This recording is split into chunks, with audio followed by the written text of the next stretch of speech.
Manifesto అదే ప్రజల డబ్బు ప్రజలకు ఎలా పంచాలో. ప్రజల డబ్బు ప్రజలకు పంచడానికి పేజీలు పేజీలు మేనిఫెస్టో ఎందుకు శర్మ గారు? 60 ఏళ్లుగా పంచుతూనే ఉన్నారుగా. మన దేశానికి ఏమైనా వర్కౌట్ అయింది?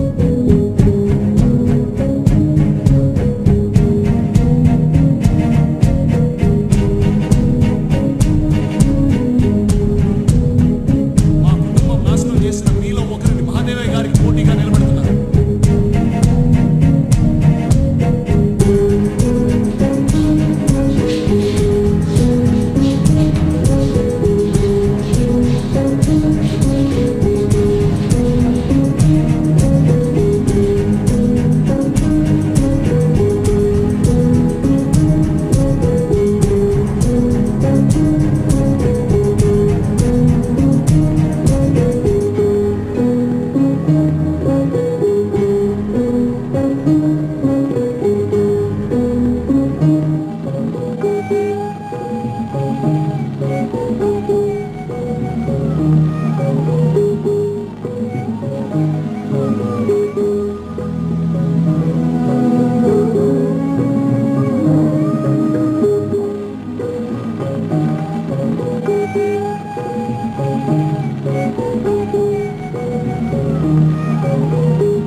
లక్ష కోట్లు మీకోసం ఖర్చు పెట్టడానికి నాకు దమ్ముంది. ఇంకా పాలమరులో వలసలుండవు, నల్లగొండలో ఫ్లోరైడ్ బాధితులుండరు, చేనేత కార్మికుల చావులుండవు, పత్తి రైతుల ఆత్మహత్యలుండవు, ఉత్తరాంధ్రలో నిరక్షరాస్యులుండరు, రాయలసీమ రతనాల సీమ అవుతుంది. నాకు దమ్ముంది. అవినీతిపై యుద్ధం చేశాను.